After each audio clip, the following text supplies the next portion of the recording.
ان دنوں میں غسل کرنا سنت ہے، طواف کر رہے ہیں تو بھی سنت ہے۔ اب غسل کرنا فرض کب ہے؟ وجوب غسل یعنی غسل کی فرضیت کے 5 اسباب ہیں۔ کتنے ہیں؟ غسل فرض ہونے کے کتنے سبب ہیں؟ غسل فرض ہونے کے کتنے سبب ہیں؟ نمبر 1 احتلام کا ہو جانا۔ نمبر 1 ہاں، یہ بالخصوص جو بڑے اسلامی بھائی ان کو پتہ ہونا چاہیے، یہ اہم ترین مسئلہ ہے، آپ کو بھی پتہ ہو، گھر والوں کو بھی پتہ ہو۔ مرد کی ذمہ داری ہوتی ہے گھر والی کی تربیت کرنا، اور گھر والی کی ذمہ داری ہوتی ہے بچیوں کی، اور والد صاحب کی ذمہ داری ہوتی ہے کہ اپنے بچوں کی، لڑکوں کی تربیت کرنا۔ تو اس طرح کا جو کورسز ہوتے ہیں یہ ہمیں سیکھنے کے لیے مواقع میسر کرتے ہیں۔ جب دین کی بات ہوتی ہے نا، بعض لوگ کہتے ہیں یار یہ کیا ہے یار، یہ شرم کی بات ہو رہی ہے۔ نہیں، ان مسائل کو سیکھنا یہ ہمارے لیے سمجھ لیں زندگی ہے، ہمارے لیے بقا ہے، آخرت میں ہمارے لیے نجات ہے۔ اگر ان مسائل کو ہم نے نہ سیکھا، اور مجھے بتائیں ایک شخص پر غسل واجب اس کو پتہ ہی نہیں ہے، اور اس نے شرعی طریقہ کار کے مطابق غسل کیا ہی نہیں ہے، پاک ہوا ہی نہیں ہے، نماز پڑھتا رہا بیچارہ، جبکہ پاک ہوا نہیں، مجھے بتائیں اس کی عبادت کیسے قبول ہوگی؟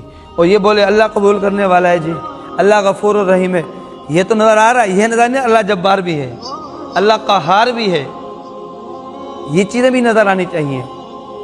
تو غسل کے فرض ہونے کے کتنے سبب ہیں؟ نمبر 1 احتلام کا ہو جانا، ٹھیک ہے نا۔ نمبر 2 مادہ منویہ کا خروج ہونا۔ ایک شخص ہے جو معاذ اللہ کوئی غلط چیز دیکھ رہا ہے، موبائل میں غلط چیز دیکھ رہا ہے، بالخصوص بچے بیٹھے ہوئے ہیں، جو لوگ غلط چیزیں دیکھتے ہیں، خطرہ ہے کہ ان کا حافظہ بھی ختم ہو جائے، اور خطرہ ہے کہ یہ آنے والی زندگی میں والد ماں باپ نہ بن سکیں، بچے تو ماں نہ بن سکے گی، بچہ ہے تو باپ نہ بن سکے گا۔ تو اسی لیے اس طرح کی چیزوں سے اپنے آپ کو بچا کر رکھنا ہے۔ آج کل بہت ہم کوئی اور چیز صاف ستھری چیزیں بھی دیکھ رہے ہیں، اس پر بھی غلط چیز آ رہی ہے، فوراً اس کو ختم کرنا چاہیے۔ اچھے بچے جو ہوتے ہیں وہ اس پر عمل کرتے ہیں۔ تو نمبر 1 احتلام کا ہو جانا۔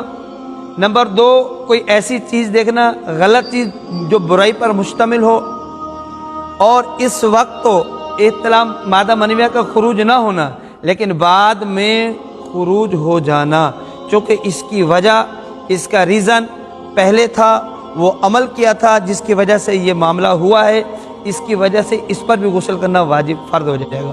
کتنی صورتیں ہو گئیں؟ کتنی ہو گئیں؟ زوجین نے تعلق قائم کیا، زوجین نے تعلق قائم کیا، اب فراغت ہو یا نہ ہو، فراغت ہو یا نہ ہو، غسل کرنا ہے دونوں نے۔ کیا کرنا ہے؟ یہ اہم مسئلہ ہے، غسل کرنا ہے۔ کتنی ہو گئیں؟ 3۔ حیض سے فراغت کے بعد، خواتین کے مخصوص ایام اس سے فارغ ہونے کے بعد غسل کرنا کیا ہے؟ فرض ہے۔ نمبر 5 نفاس، بچہ پیدا ہوا، اس کے بعد جو بلیڈنگ ہے وہ رک گئی، اس کے بعد خواتین کے لیے ضروری ہے پاک ہو کر نماز پڑھنا شروع کر دیں۔ ہمارے معاشرے میں خواتین کی عادت ہوتی ہے بھئی 7 دن تک میں پاک نہیں ہوں، 40 دن چلہ پورا کرنے میں پاک نہیں ہوں۔ نہیں، یہ غلط ہے۔ بعض خواتین کی عادت ہوتی ہے 12 دن، کوئی 15 دن، کوئی 20 دن میں پاک ہو گئی، بچہ پیدا ہوا اس کے بعد، اب ان کے لیے ضروری ہے کہ نماز پڑھنا شروع کریں، نہیں کریں گی تو گناہگار ہوں گی۔ بعد کی عادت ہوتی ہے 4 دن میں، 5 دن میں پاک ہو جاتی ہیں، وہ 7 دن پورے کر رہی ہوتی ہیں، شور کو پتہ ہی نہیں ہوتا ہے، وہ بھی کہتے ہیں ٹھیک ہے بھائی 7 دن۔ تو جس خاتون کی جو عادت ہوتی ہے، اپنی عادت کے مطابق ہر ایک حسب حال اپنے معاملات کو کرتا ہے، اور کرنا چاہیے۔ کم سے کم جو مدت بیان کی گئی وہ 3 دن ہے حیض کے اعتبار سے، بعد کی 4 دن 5 دن پاک ہوگی، اب یہ غسل کر کے نماز پڑھنا شروع کر دے، نہیں پڑھے گی گناہگار ہوگی۔ ہاں 4 دن 5 دن ہوئی، پاک ہو کر کے نماز پڑھنا شروع کر دی، 6ٹھے دن پھر شروع ہو گیا تو یہ حیض ہی ہوگا، اب اس کو چاہیے کہ 7 دن پورے کر لیں۔ اب کیا کرے؟ 7 دن پورا کر دے۔ بعد خواتین میں بیماری ہوتی ہے استحاضہ جس کو بولتے ہیں، کیا بولتے ہیں؟ بڑوں کی آواز نہیں آ رہی، بچوں کی آواز آ رہی ہے، بڑوں کی آواز آنی چاہیے نا اس پر، میں بتاتا ہوں، لیکن میں یہ کہہ رہا ہوں کہ آواز بڑوں کی آنی چاہیے، میں بتا رہا ہوں بیٹے، بتا رہا ہوں۔ آپ کے سمجھنے کی جو ہے وہ یہی ہے، بچہ لڑکا کتنے سال کا بالغ ہوتا ہے؟ 12 سال کا، لڑکی 9 سال کی، اور زیادہ سے زیادہ 15 سال،